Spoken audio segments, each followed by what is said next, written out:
Kwa majina mimi naitwa Dominic Molel, ni makamu mwenyekiti wa wafanyabiashara katika hili jiji la Arusha. Nimshukuru sana, nimshukuru Mungu zaidi kwa kupatikana viongozi ambao wanajali haki za wanadamu na walala hoi kwa ujumla. Kwa hiyo namuunga mkono moja kwa moja waziri mkuu. Na kwa kweli namuunga tu zaidi naendelee kupambana kukaza mbele, kwa sababu wananchi walioko humu hasa hizi halmashauri zetu wako hoi, wanalala kwa pressure, wajua wataamkia wapi kutokana na usumbufu wa halmashauri. Nikupe mfano juzi kuhusu swala ile ufungaji wa maduka. TAMISEMI imekaa miezi 5 haijatoa control. Sasa control ilipokuja, wanakuja kwa mara moja kuchukua zile hela, na hela zenyewe biashara ni ngumu. Watapata wapi wale wananchi? Lakini sio hilo tu, halmashauri ya jiji la Arusha, pamoja na kwamba mheshimiwa waziri mkuu alishatamka akiwa waziri wa fedha kwamba maduka yasifungwe, lakini iko kama amewaambia wafungeni, wala hawajali. Alana nyingi lugha inatumika sana kwamba ni lugha ya kisiasa zaidi, kwa hiyo hawalitilii maanani. Kwa hiyo Arusha tumechokwa na kuzulumia pia shughuli za watu, kwa sababu wewe ukifunga duka, na bahati mbaya sana ukifunga, hata kama wamefunga mwezi, wanakuja kukudai na ile kodi ambayo wameifunga duka wote kwa pamoja. Kwa hiyo huu ni unyanyasaji wa wananchi.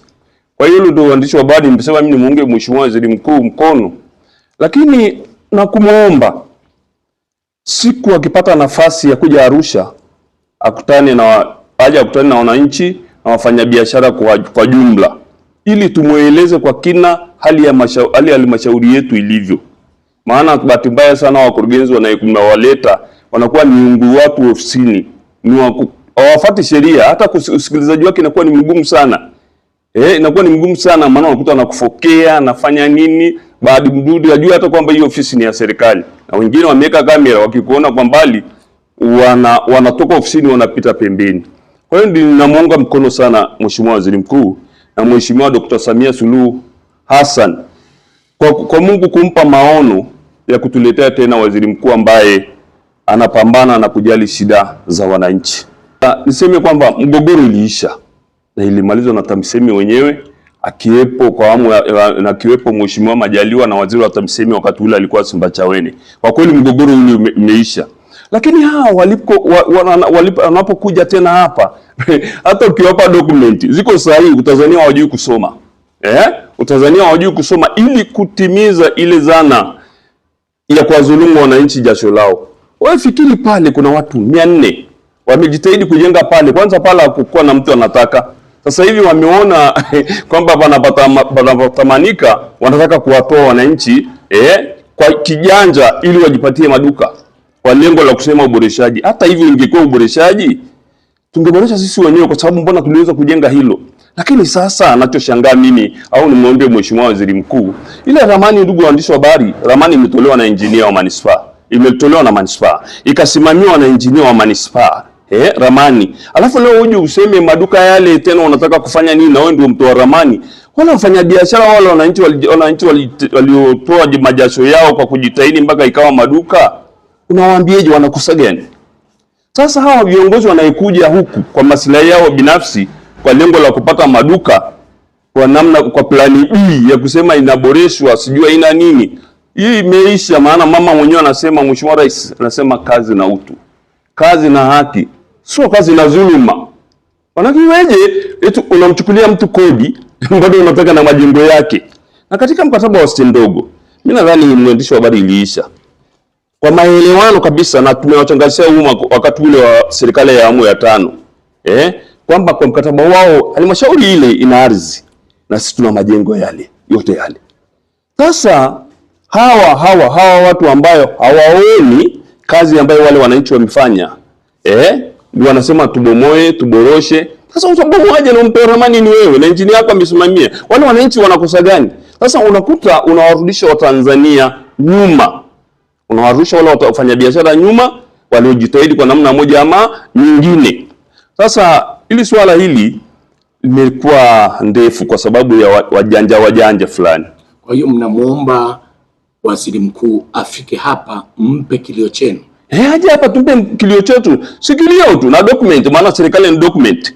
Alafu waone hao ambao hawataki document, alafu tuone ile document ni halali au sio. Kwa sababu hawa wanakuwa na mambo mengi na kutoa uongo, kwa sababu unajua kuzungumza upande mmoja ni vizuri aje na wale wanaokataa document, maana ukiwapa document hawataki eti. Hawataki document na wanajua kusoma. Unaona? Kwa hiyo wanafanya jambo ambalo linakusudia ili kana kwamba wananchi wafanye wananchi wa jiji la Arusha na wananchi kwa jumla kumchukia Mama Samia na serikali yake kwa mambo ya kijanja ya watu wachache ambao wanaletwa hapa. Na nizungumze swala hili na Mheshimiwa Waziri Mkuu alisikie, kwa sababu hata hii mgogoro hii mambo yaliisha limalizaga Mheshimiwa Kassim Majaliwa.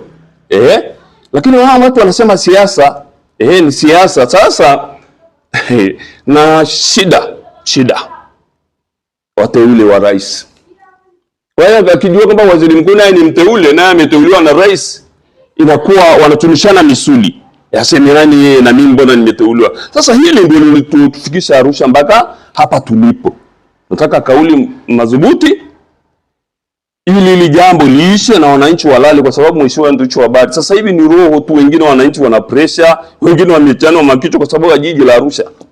Ambaye wanaiona document iko sawa, badala ya kukusanya kodi ni kuwasumbua wananchi wakitaka masuala yao binafsi. Kwa mtu alianza mradi wake tu, nifanyeje tuchukue pale basi wapate hela, waje wabomoe wapige mabati, wameshachukua chao, wananchi wale wanaendelea kusononeka na kurudi nyuma. Sasa hili jambo namshukuru sana Mheshimiwa Dr. Samia Suluhu Hassan, amelikataa. Kwanza amekuja na kauli mbiu ya kazi na utu, kazi na haki.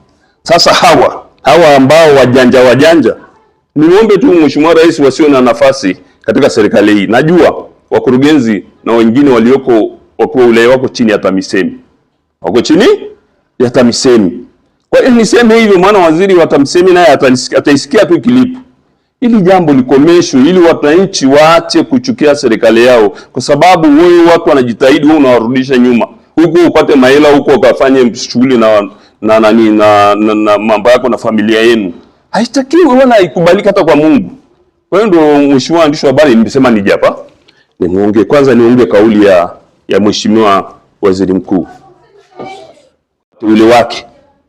Na sisi hatutasita tu kama hao majamaa hawatasikia, basi hatutasita kusema kupitia vyombo vya habari, wala wasije akasema najua hawataki kabisa hata kusikia, lakini hatutasita kuliongelea haki ya wananchi wa jiji la Arusha.